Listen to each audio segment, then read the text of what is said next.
I'm Andrea, 34 years old, and 3 months ago, my own father kicked me and my 8-year-old daughter out of Christmas dinner, in front of 15 relatives, while my little girl was still holding her napkin, waiting for grace. "Leave and never return," my sister said with a smile. "Christmas is so much better without you," my mother added. I didn't beg. I didn't cry. I simply looked at them and said, "Then you won't mind me doing this." 5 minutes later, every single person who had just thrown us out was on their knees, begging me to undo what I'd done. Before I tell you what happened, please take a moment to like and subscribe, but only if you genuinely enjoy this story. Drop a comment and let me know where you're watching from and what time it is there. Now let me take you back 18 months ago, the day my husband died. The call came at 3:47 p.m. on a Tuesday. I was parked outside Lily's elementary school, watching kids stream out with their backpacks bouncing. My phone buzzed. Unknown number. I almost didn't answer. "Mrs. Outen, this is Mercy General Hospital. Your husband David was involved in a motor vehicle accident. You need to come immediately." I don't remember driving there. I don't remember who picked up Lily. The next thing I knew, I was standing in a sterile hallway while a doctor in blue scrubs told me my husband of 9 years was gone. The funeral was 4 days later. My parents came. My sister Meredith came with her husband Derek. Aunts, uncles, cousins, the whole family showed up in black, dabbing their eyes with tissues. But here's what I remember most clearly. During the reception, I stepped into the hallway to catch my breath. Through the cracked door, I heard Meredith whispering to our mother, "She can't raise Lily alone. You know that, right? Maybe we should talk about having someone else take the child." My blood turned cold. I waited for my mother to defend me, to say something, anything. Instead, Patricia Outen nodded slowly. "We'll discuss it later. Let her grieve first." I backed away silently. Told myself they were just worried, just concerned. Sisters say things they don't mean. At the burial, my father Gerald pulled me aside. His hand was heavy on my shoulder. "Andrea, you need to be strong now. David's gone. Crying won't bring him back. Men," he caught himself. "People don't respect weakness. Pull yourself together." That was it. That was all my father said to me on the day I buried my husband. I didn't know then that this was only the beginning. 3 months after the funeral, the insurance settlement came through. $2.3 million. David had taken out a policy years ago, back when Lily was born. "Just in case," he'd said. I remember rolling my eyes at him. We were 26. Nothing was going to happen. But something did happen. And now I was sitting in a lawyer's office, signing papers, trying not to think about the price tag on my husband's life. The moment the deposit hit my account, everything changed. Meredith started calling twice a week. "Just checking in, sis. How are you holding up?" Her voice dripped with sweetness I'd never heard before. My mother invited me and Lily to Sunday dinners, every single week. "Family needs to stick together," she said. Even my father, who hadn't voluntarily spoken to me since my wedding, suddenly wanted to catch up. The fourth Sunday dinner, Gerald cleared his throat at the head of the table. "Andrea, I've been thinking. You should let Meredith manage your finances. She's good with money. You've always been the creative type." I set down my fork. "I appreciate the concern, Dad, but I'm handling things fine." The temperature in the room dropped 10 degrees. Meredith jumped in, voice still honey-sweet. "We just worry about you, that's all. You've never dealt with this kind of money before." "I have an accountant and a financial advisor. David set it up before—" I couldn't finish the sentence. After dinner, as I was gathering Lily's jacket, a frail hand caught my wrist. Grandma Margaret, 85 years old, sharp as a tack. She leaned in close. "Be careful with that money, child. I don't trust anyone in this room." Her eyes flickered toward her own daughter, including Patricia. She pressed something into my palm, a folded piece of paper. "There's someone you need to call. We'll talk more soon." Before I could ask, Lily came running and Grandma shuffled away. I didn't open the paper until I got home. The paper was blank. No, not blank. A phone number. And 3 words in Grandma Margaret's shaky handwriting. "Call Marcus Webb." I didn't call. Not yet. I told myself I was overreacting. Grandma was old, maybe confused, maybe paranoid. 6 months passed. Meredith's calls became more frequent, more pointed. Dad's store is struggling, you know. The construction supply business isn't what it used to be. Mom's been stressed. Medical bills are piling up, just little things. It must be hard sitting on all that money while family suffers. Then came the dinner where everything shifted. My mother called, crying. Actually crying. Andrea, your father is about to lose the store. 30 years of his life, gone. We might lose the house too. My chest tightened. Despite everything, they were still my parents. I can help, I said. I'll lend you 50,000, no interest. Pay me back whenever. Lend? Gerald's voice boomed through the phone. Patricia must have put me on speaker. I don't need charity from my own daughter. I'm not some beggar. Silence. Then Meredith's voice, smooth as silk. What Dad means is, it would be easier if you just signed a few papers. Let me handle the investments. That way we can help the family properly. Together. What papers? Just standard stuff. Power of attorney, asset management. I'll handle everything. You won't have to worry about a thing. Power of attorney. My dead husband's voice echoed in my memory. Never sign anything you haven't read twice, Andrea, and never sign over control of money to family. That's how fortunes disappear. I took a breath. I need to think about it. What's there to think about? Meredith's sweetness cracked, just for a second. We're family. I said I'll think about it. I hung up. That night, I finally called the number Grandma Margaret had given me. Lily was crying when I got home from work the next day. She was curled up on her bed, face buried in her pillow, shoulders shaking. My heart cracked. Baby, what happened? She wouldn't look at me. Nothing. I sat on the edge of her bed, stroked her hair. Sweetheart, tell me. It took 10 minutes of gentle coaxing before she finally spoke. Grandma Patricia said something, when you were in the bathroom at dinner last week. My stomach dropped. What did she say? Lily's voice was barely a whisper. She said she wishes Daddy was still alive instead of you. Because Daddy knew how to take care of me. And you don't. The room tilted. My own mother said that. To my 8-year-old daughter. About me. Baby, listen to me. I pulled her into my arms. That's not true. None of it. Grandma was wrong to say that. I love you more than anything in this world, and I will always, always take care of you.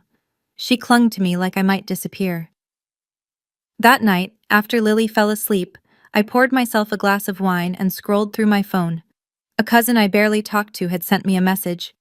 Hey, Andrea, is it true you've been gambling away the insurance money? Meredith mentioned something at the family group chat. Just wanted to check if you're okay. Gambling? I opened Facebook. Searched for the family group I'd been quietly excluded from. Through a cousin's screenshot, I saw it. A post from Meredith, dated 2 weeks ago. Please pray for my sister. She's going through a difficult time and making poor financial decisions. We're trying to help her, but she keeps pushing us away. Some people just can't handle sudden wealth. 43 comments, all pitying me, all believing her. My hands were shaking. Marcus Webb's office was downtown, 14th floor, glass walls overlooking the city. He was younger than I expected, mid-30s, kind eyes behind wire-rimmed glasses. When he shook my hand, I noticed the photo on his desk, him and David at a college graduation, arms around each other, grinning. David was my best friend, Marcus said, noticing my gaze. We roomed together at State. He asked me to keep an eye on you and Lily if anything ever happened to him. His jaw tightened. I should have reached out sooner, I'm sorry. I sat down heavily. I don't even know where to start. Start with the power of attorney papers. I blinked. How did you? Your grandmother called me 3 weeks ago. Margaret Whitmore is sharper than people give her credit for. He pulled a folder from his drawer. She told me what your sister's been planning. I did some digging. He slid a document across the desk. Meredith contacted your insurance company 2 months ago, asked about the process for transferring beneficiary rights. Said she was inquiring on behalf of the family. My blood ran cold. She what? It gets worse. Marcus opened another folder. I had a forensic accountant look into your father's business. Gerald's store isn't just struggling. It's hemorrhaging money, bad investments, poor management. He's about 3 months from bankruptcy. And Meredith? Her real estate business took a hit last year. She owes money to investors she can't pay back. He leaned forward. Andrea, they don't want to help you manage your money. They want to take it. I thought about Lily crying on her bed, about my mother's cruel words, about the Facebook post calling me a gambling addict. What do I do? Marcus tapped the folder. First, don't sign anything. Second, your grandmother called me about something else. Her will. Her will? She wants to change it, and she wants me to witness. 1 week before Christmas, the doorbell rang at 7 p.m. I wasn't expecting anyone. Meredith stood on my porch, designer coat, perfect makeup, a manila folder tucked under her arm. Her smile didn't reach her eyes. Can I come in? I didn't move. Lily's doing homework. This won't take long. She pushed past me into the living room. I closed the door slowly, buying time. What do you want, Meredith? She set the folder on my coffee table. I want you to sign these. For the family. I didn't touch it. I already told Dad no. You told Dad no. She tilted her head. You didn't tell me no. I'm telling you now. No. Her smile flickered. Andrea, I'm trying to help you. Help me? By telling everyone I'm a gambling addict? Her face went blank for half a second, then the mask slid back on. I never said addict. I said you were making poor decisions, which you are, sitting on $2 million while your family drowns. Your poor decisions aren't my responsibility. Excuse me? I offered to help. Dad refused. Now you want me to hand over control of everything? That's not help. That's theft. Her voice dropped. Cold.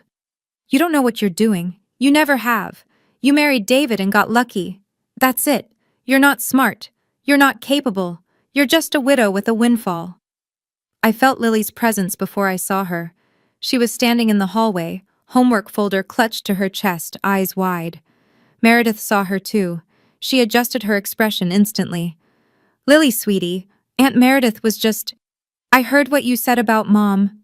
The silence was deafening. Meredith grabbed her folder and walked toward the door. At the threshold, she turned. Christmas dinner. You'll be there, and you'll bring the signed papers, or don't come at all. The door slammed. 3 days before Christmas. My phone rang at 6 a.m. Dad. I answered against my better judgment. Hello? You're coming to Christmas dinner, not a question. Good morning to you too, Dad. Don't get smart with me, Andrea. You'll be there. 7 o'clock, Grandma Margaret's house. I was already planning to come. Lily wants to see Grandma. A pause, then. And you'll sign those papers Meredith prepared. I closed my eyes. Dad? This is not a discussion. His voice hardened.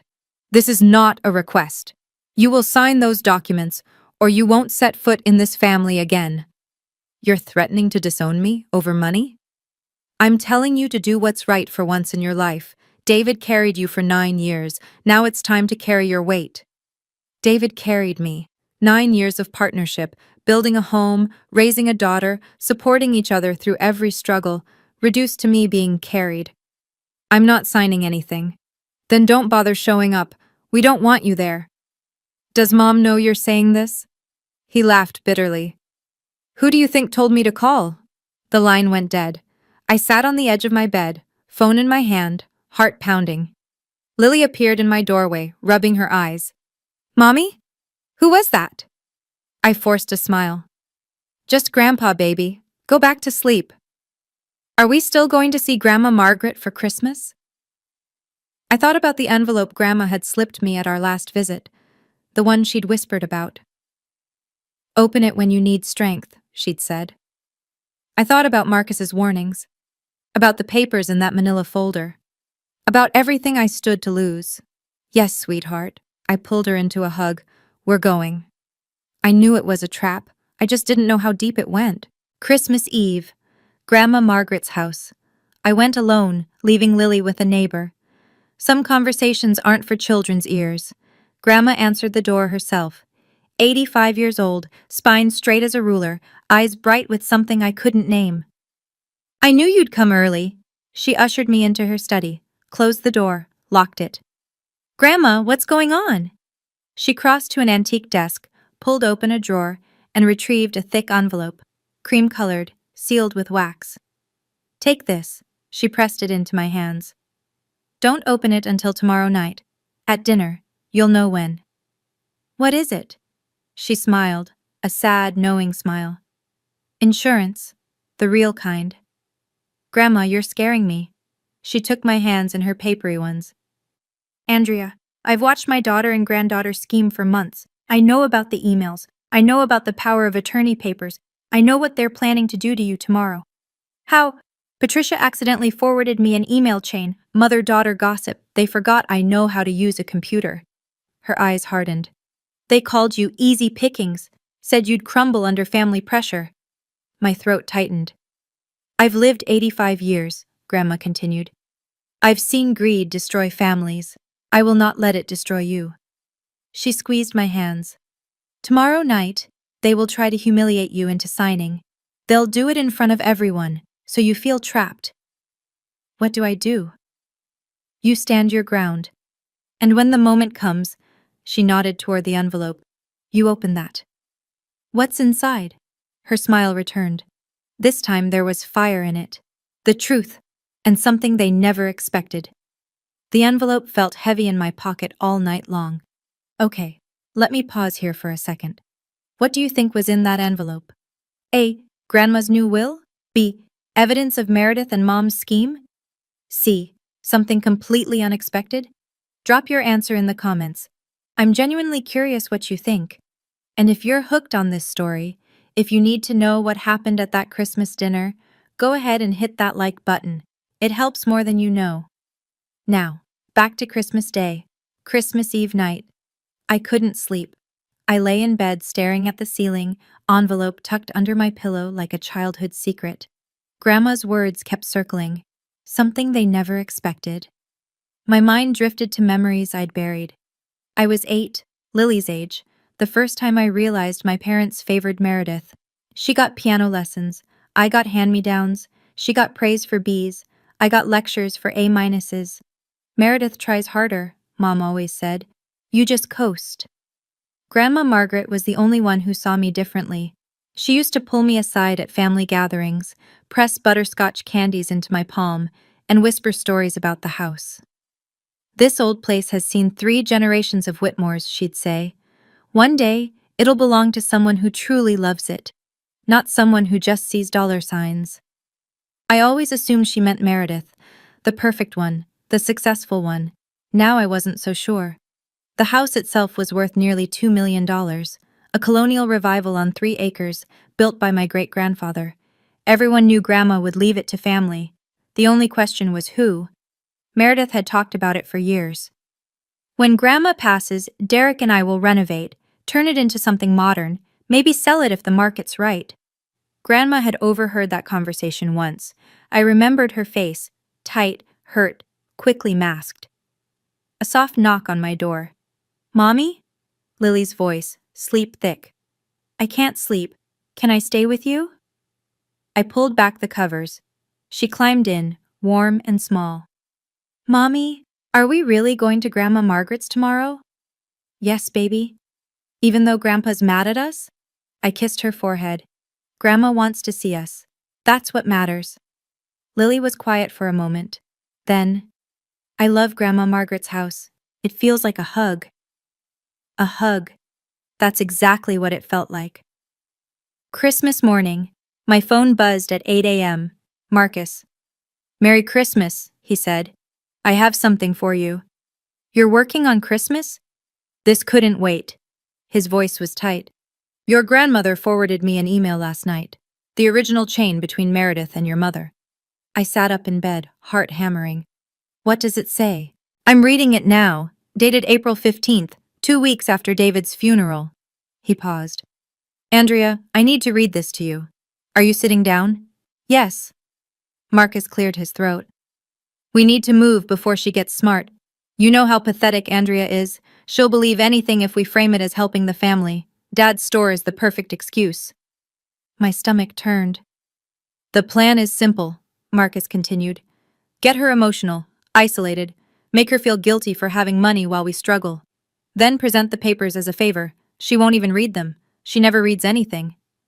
I couldn't breathe. Timeline: pressure through summer, escalate in fall, close the deal by Christmas, family gathering, maximum witnesses. She won't say no in front of everyone. Silence.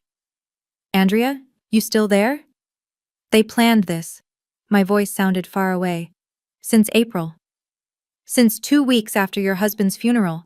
I have the full chain, timestamps, everything. He paused. I've printed copies, 3 sets. I can be at Grandma's house by 8 tonight. Tonight? Your grandmother suggested it, said you might need backup. I thought about the envelope under my pillow, about Grandma's knowing smile, about 15 relatives who would witness whatever happened tonight. Marcus. Yeah? Bring everything. I hung up. This afternoon, I would walk into my grandmother's house carrying 2 weapons, the envelope she gave me and the truth. They wanted a Christmas dinner performance? They were going to get one. 4:30 p.m. Grandma Margaret's house. Lily held my hand as we walked up the cobblestone path. The old colonial glowed with warm light, every window flickering with candles. Wreaths on every door, the smell of roasted turkey drifting from the kitchen. Picture perfect, like a Christmas card designed to hide the rot underneath. We were among the last to arrive. I counted cars in the driveway, 15, maybe more. Every aunt, uncle, and cousin within driving distance. The moment we stepped inside, Lily broke free and sprinted toward the living room. Grandma Margaret! I watched her disappear into my grandmother's arms, the old woman's face cracking into a genuine smile for the first time all evening. Then Meredith appeared. You made it? Her voice was honey-sweet, but her eyes were assessing, calculating, looking for weakness. I forced a smile. Merry Christmas, Meredith. Let me take your coat. She was playing hostess already, even though this wasn't her house. Everyone's in the dining room. We saved you a seat. I handed over my coat, but kept my purse. The envelope was inside. The dining room was packed. A long mahogany table stretched the length of the room, set with Grandma's fine china. Crystal glasses caught the candlelight. Laughter and chatter filled the air, but I noticed the looks. Cousin Rachel glanced at me, then quickly away. Uncle Tom whispered something to Aunt Betty. My mother's best friend, Margaret Ann, gave me a pitying smile. They'd been briefed. I scanned the room for my parents. There, at the head of the table, Gerald sat like a king awaiting his court. Patricia beside him, dabbing her lips with a napkin, refusing to meet my eyes. And next to them, an empty chair, waiting for me. Andrea, sweetie? My mother's voice rang out. Come sit, we've been waiting. The meal started normally enough. Turkey was carved, wine was poured, stories were exchanged. I kept my head down, cut Lily's meat, helped her with her vegetables, tried to breathe. Then halfway through the main course, Meredith stood up. She clinked her wineglass with a fork. The room fell silent. Everyone, I hate to interrupt, but I have an announcement. Her voice carried, practiced, theatrical. Our family is facing a difficult situation, and I think it's time we address it openly. I felt every eye in the room shift toward me. Meredith continued. As most of you know, my dear sister Andrea lost her husband David 18 months ago. A tragedy for all of us. Murmurs of sympathy. A few nodded solemnly. What you may not know is that Andrea received a substantial insurance settlement. Life-changing money. Meredith paused for effect. And we, as a family, are concerned about how she's managing it. My hands clenched under the table. Lily looked up at me, confused. We've tried to help her privately. We've offered guidance. But Andrea has refused to listen. Meredith's voice cracked perfectly, a rehearsed waver. So today, in front of everyone who loves her, I'm asking my sister to let us help. To sign a simple document allowing me to co-manage her finances. She pulled a folder from beneath her chair, the same manila folder she'd brought to my house. It's for her own good, for Lily's future. She looked directly at me, eyes glittering. What do you say, Andrea? Will you accept your family's help? 15 faces turned toward me, some pitying, some expectant, some already nodding, convinced I was the problem. Lily whispered, Mommy? At the head of the table, my father crossed his arms. At the far end, Grandma Margaret sat perfectly still, watching. waiting. I stood up slowly. Every eye in the room was on me.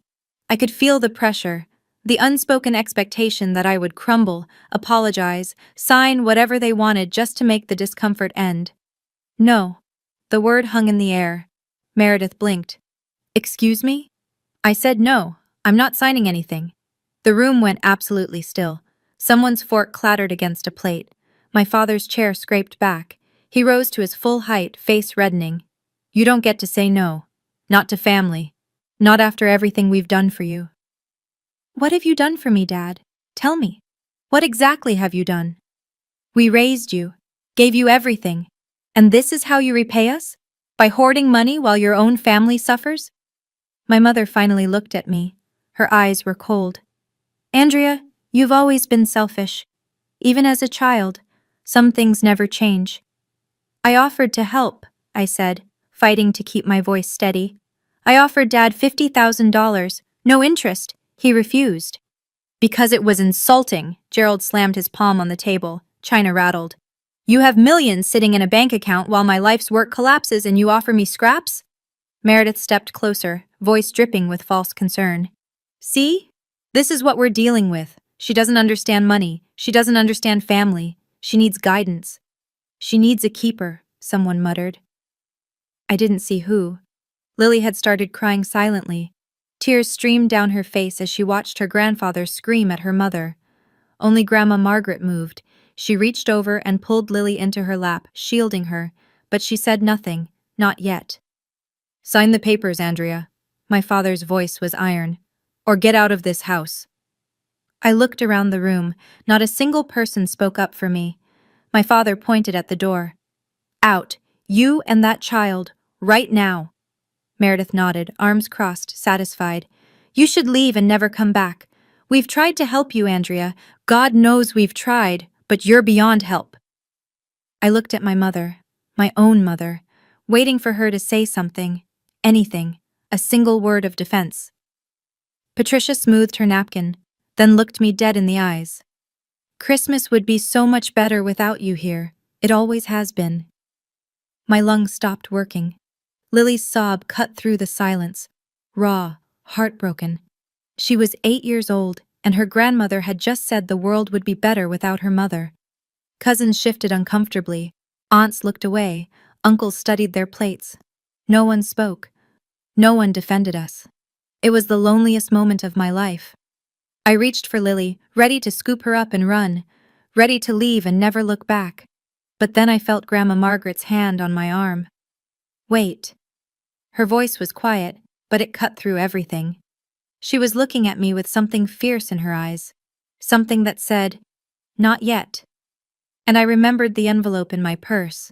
Her words from the night before. You'll know when. This was when. I straightened my spine, looked at my father, my mother, my sister. Okay, I said calmly. If you want me to leave, I'll leave. Relief flickered across Meredith's face. But first, I pulled out my phone. You won't mind if I make one quick call. Gerald scoffed. Calling the police? This is a private family matter. Not the police. I dialed. Put it on speaker. 2 rings, 3. Marcus, it's Andrea. I need you here, now. Bring everything. Already on my way. 5 minutes out. I hung up. Who the hell is Marcus? My father demanded. I smiled for the first time all evening. You'll see. The room erupted. What is this? Meredith's composed mask cracked. Who did you just call? A friend? You don't have friends. You barely have a personality. She turned to our father. Dad, make her leave, now, before whoever this is shows up. Gerald took a step toward me. I said get out. I didn't move. 5 minutes. You've waited 18 months to take my money. You can wait 5 more minutes. His face went purple. How dare you? Gerald. Grandma Margaret's voice sliced through like a blade. Sit down. The room went dead silent. My father stared at his mother. In 85 years, I don't think she'd ever spoken to him that way. Mother, this isn't your concern. This is my house. Grandma rose slowly to her feet, still holding Lily's hand. My table. My Christmas dinner. and I will decide who leaves and who stays. But, sit down. Gerald sat. Grandma turned to the room, sweeping her gaze across every relative. I've been quiet tonight, watching, listening. I wanted to see how far this would go. Her voice trembled with controlled rage. I wanted to see if a single one of you would defend my granddaughter. Shame flickered across some faces, others just looked confused. Not one of you. Grandma shook her head. She offered help. You refused it. She said no to manipulation. You called her selfish. You made a child cry on Christmas Day. Mother, you don't understand, Patricia started. I understand perfectly. Grandma reached into the pocket of her cardigan, pulled out a folded paper. Patricia, do you remember the email you forwarded me in April? The one about Andrea being easy pickings? My mother's face went white. The doorbell rang. Grandma smiled grimly. That will be Marcus. Let him in. Marcus Webb walked in, carrying a leather briefcase. He was dressed professionally, despite it being Christmas. Dark suit, polished shoes, silver tie clip catching the candlelight. He scanned the room, taking in the hostile faces, the tear-streaked child, the elderly woman standing defiant at the head of the table. Good evening, he said calmly. I'm Marcus Webb, attorney at law. I represent both Mrs. Andrea Outen and Mrs. Margaret Whitmore. Gerald shot to his feet. What is this, some kind of ambush? I'd call it a correction. Marcus set his briefcase on the table, clicked it open. Mrs. Whitmore, shall I proceed? Grandma nodded. Marcus pulled out a thick folder. What I have here is a complete email chain between Meredith Harrison and Patricia Outen, spanning from April of last year to last week. The subject line of the first email reads, he flipped it open. Operation Andrea, a plan for the money.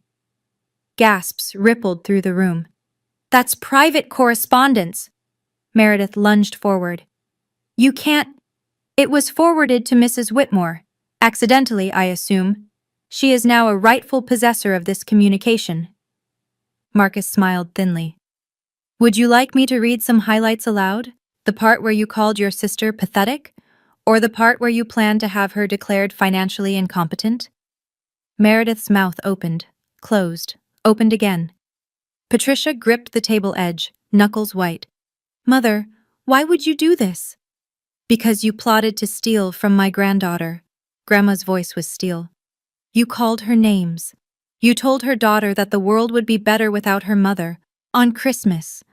She pointed a shaking finger at Patricia. You are my daughter, and I am ashamed of you. Patricia flinched like she'd been slapped. The room was utterly silent. Marcus reached into his briefcase again. Now, for the second document. Marcus held up the emails for everyone to see. I'll read one excerpt. April 15th, 2 weeks after David Outen's funeral, from Meredith to Patricia. He cleared his throat. We need to move fast. Andrea's always been weak. She'll cave under family pressure, especially at a holiday gathering. Dad's store gives us the perfect cover story. We're not taking her money, we're helping the family. Once she signs the POA, we control everything. She won't even know what hit her. Cousin Rachel's jaw dropped. Uncle Tom leaned forward, face dark. Murmurs spread through the room like wildfire. That's taken out of context, Meredith's voice cracked. I was just worried about her. May 3rd, Marcus continued, unmoved. Update. Told the family group that Andrea's gambling. Plants the seed. When we finally get control, no one will question it. More gasps. Aunt Betty turned to Patricia. You told us Andrea was gambling. Was that a lie? Patricia opened her mouth, closed it. It was strategic messaging, Meredith said quickly. To prepare the family. To manipulate the family, Grandma cut in. To isolate my granddaughter so thoroughly that when you stole her money, no one would believe her. Gerald stepped forward. Now hold on, this is all circumstantial. Email chains can be faked. Marcus pulled out another document. Certified letterhead. Official stamps. These emails were authenticated by a digital forensics expert this morning. Timestamps verified. IP addresses traced to devices owned by Mrs. Harrison and Mrs. Patricia Outen. He set it on the table. Anyone who would like to verify the authenticity is welcome to review the certification. No one moved. Meredith was shaking now. Her perfect facade had crumbled completely. "Andrea, please." Her voice was small. "I can explain." I finally spoke. "I'm done listening to explanations. Can you guess what's in the second document Marcus is about to reveal? I'll tell you in just a moment, but first, if you're sitting there feeling your heart race like mine was that night, do me a favor. Hit subscribe and turn on notifications. I promise the ending is worth it. Also, if you've ever dealt with toxic family members who only showed up when money was involved, I see you. Comment below. Okay, back to that dining room. Marcus reached into his briefcase one final time. He withdrew a document bound in blue legal paper. Official seal. Notarized signatures.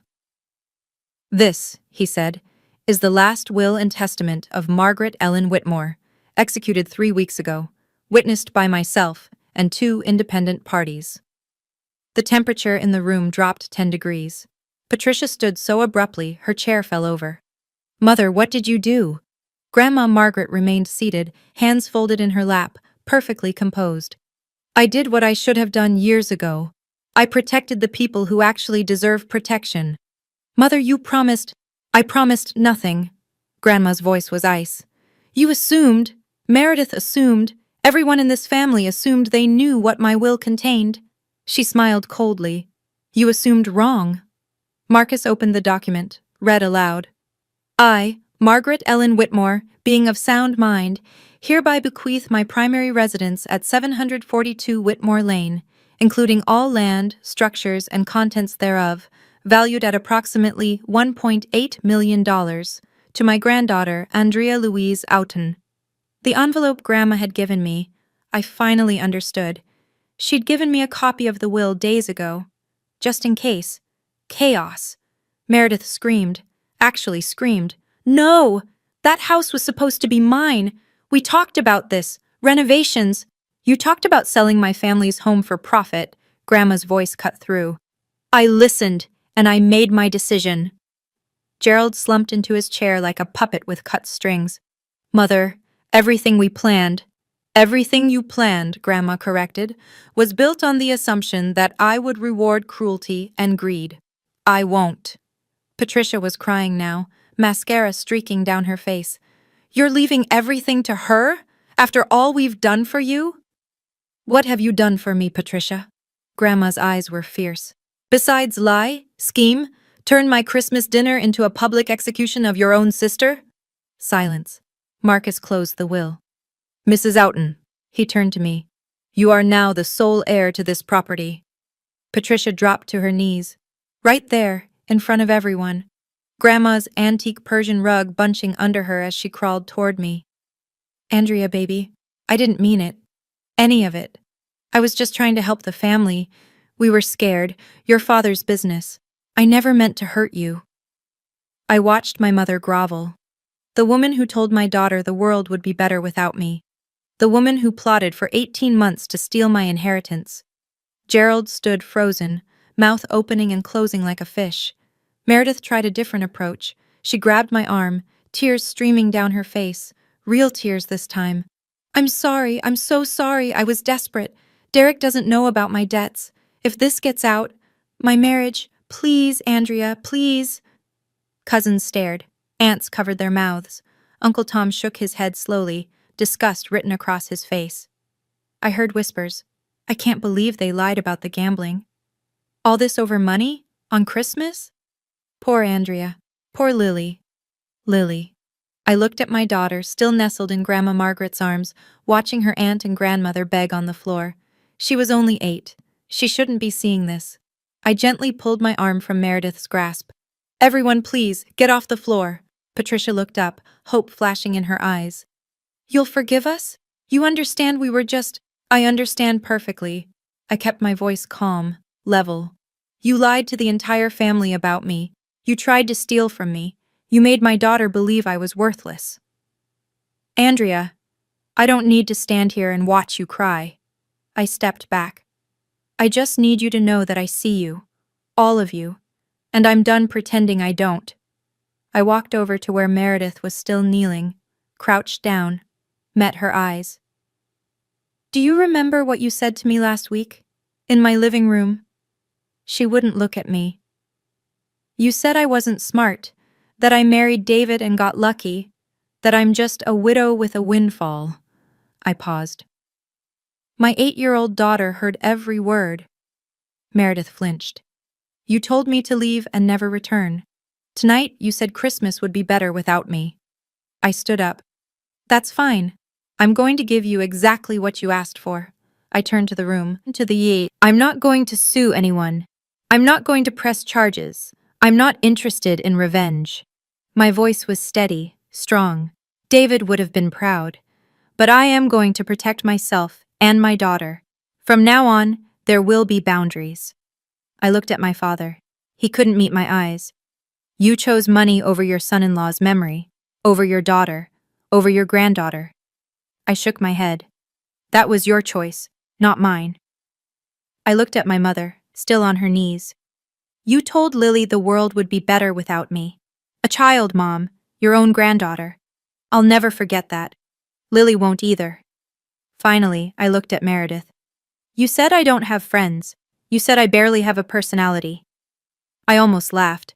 Maybe you're right. Maybe I'm not interesting, but I'm also not cruel. And right now, that's enough. I held out my hand. Lily ran to me, buried her face against my hip. Grandma Margaret rose, came to stand beside us. Andrea, sweetheart. Her hand found mine. I'm so proud of you. I squeezed her hand. Let's go home. My phone started ringing before I even got home. Cousin Rachel was first. Andrea, I had no idea. I'm so sorry I didn't say anything at dinner. I believed what Meredith told us. I should have asked you. Then Uncle Tom. I feel sick. Your aunt and I talked the whole drive home. We're ashamed we didn't speak up. Then Aunt Betty. Then Cousin Mark. Then people I hadn't heard from in years. They told us you were gambling everything away. They said you were unstable, making reckless decisions. I should have called you, should have checked in. By midnight, I'd received 11 phone calls and 37 text messages, not a single one from my parents or Meredith. The next morning, Marcus called. The family network is going nuclear. Your grandmother's been getting calls all morning. People are furious, not at you, at Patricia and Meredith. I rubbed my eyes. I didn't want this. I know, but actions have consequences. He paused. There's something else. Meredith's husband Derek called me. He didn't know about her debts. She'd hidden them. He's not taking it well. I thought about Derek. Quiet, passive, always in Meredith's shadow. He probably hadn't known about any of this. And your father's store? What about it? Filed for bankruptcy this morning, officially. The news is spreading. Some of his regular clients are cutting ties, not because of the bankruptcy, but because of what happened at Christmas. Word travels fast in small business communities. I leaned against my kitchen counter. I didn't want anyone to suffer. You didn't cause this, Andrea. You just stopped letting them hide it. Marcus's voice softened. Get some rest. You've earned it. But rest didn't come easy. Not when I kept hearing my mother's voice in my head. Christmas would be so much better without you. A week after Christmas, Marcus sent me a summary. Gerald's hardware store had closed its doors. 30 years of business, liquidated to pay creditors. He'd have to sell the smaller house he and Mom lived in to cover the remaining debts. Meredith lost 3 major clients. Word had spread among her real estate circles, not about the inheritance drama, but about the family meeting that went wrong. In the business world, reputation is everything. Hers was crumbling. Derek had moved into his brother's apartment. He wasn't filing for divorce, not yet, but he wasn't coming home either. I read the summary twice, then set it down. I didn't feel victorious. I felt tired, sad, hollow. Lily was playing with Lego blocks in the living room.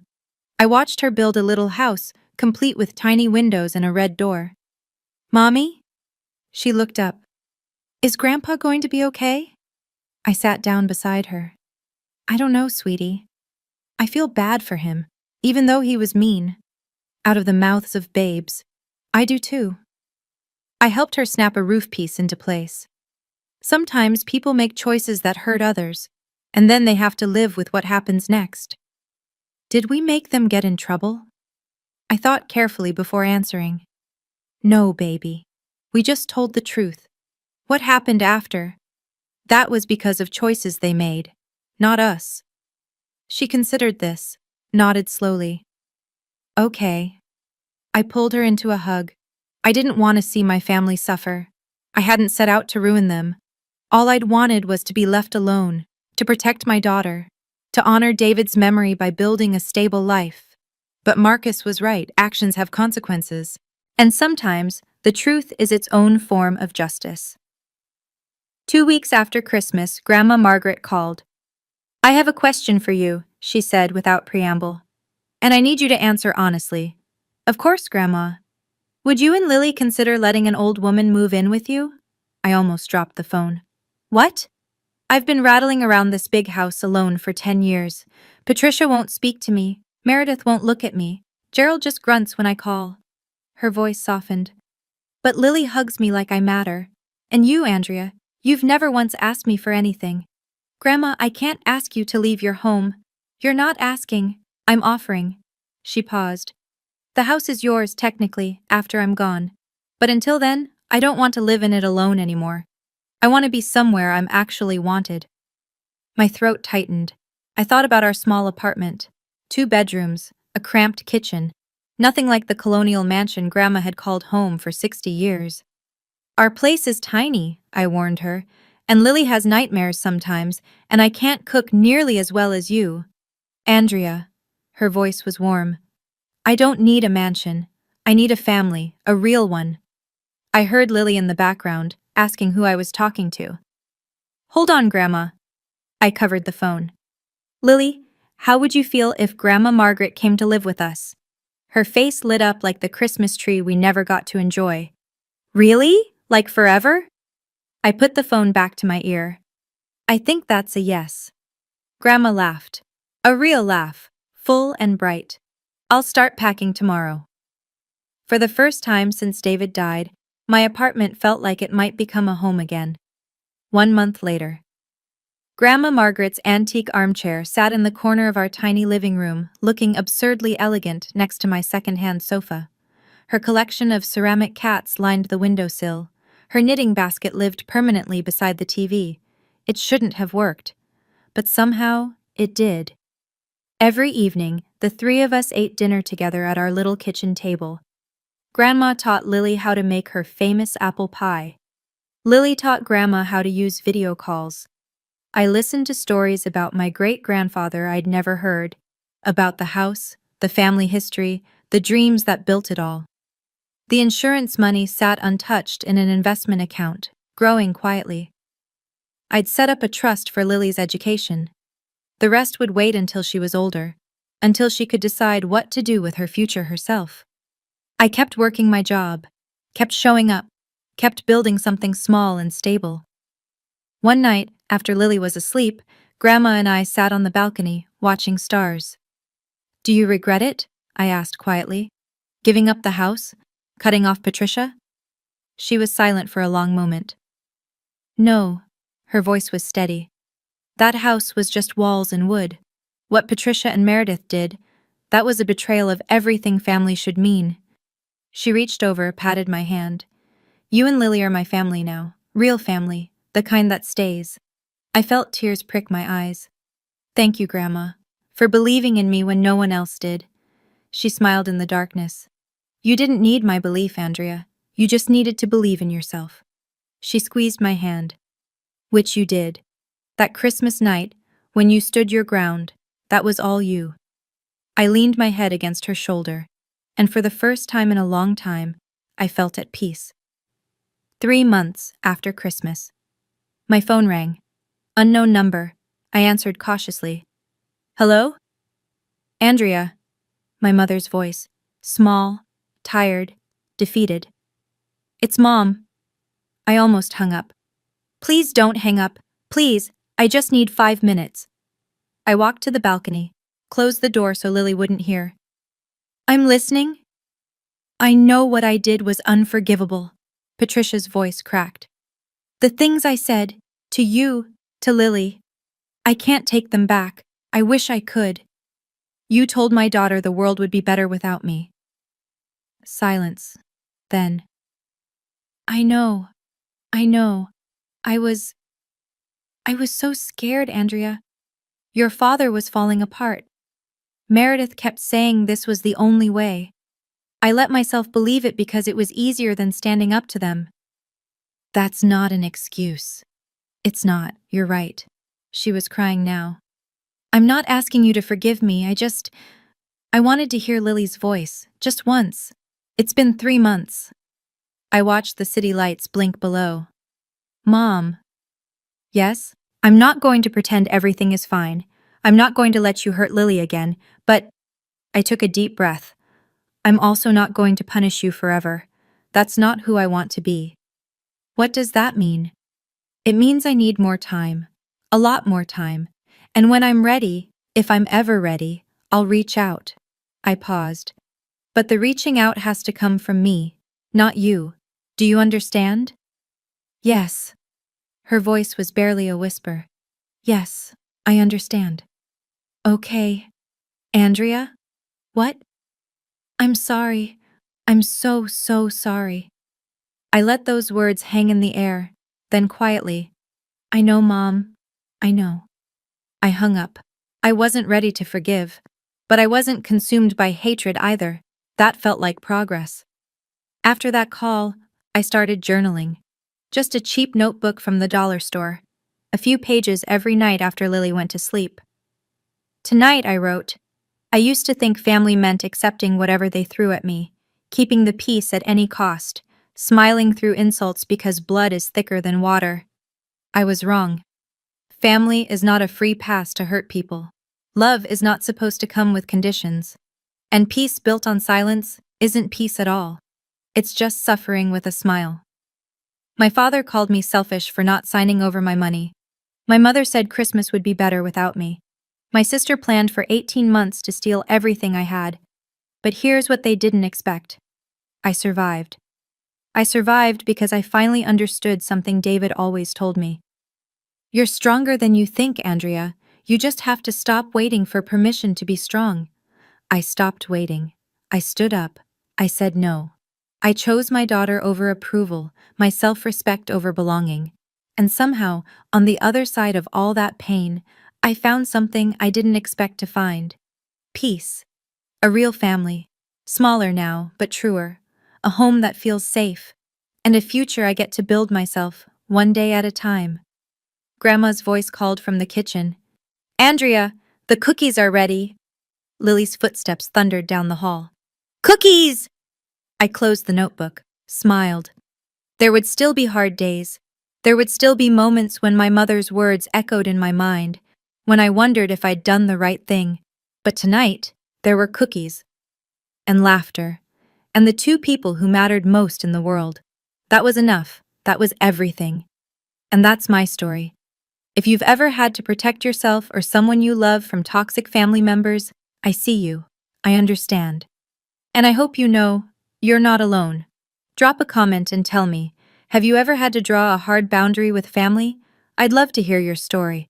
If you want more stories like this, check the links in the description. And subscribe if you haven't already. Thank you for listening. Until next time.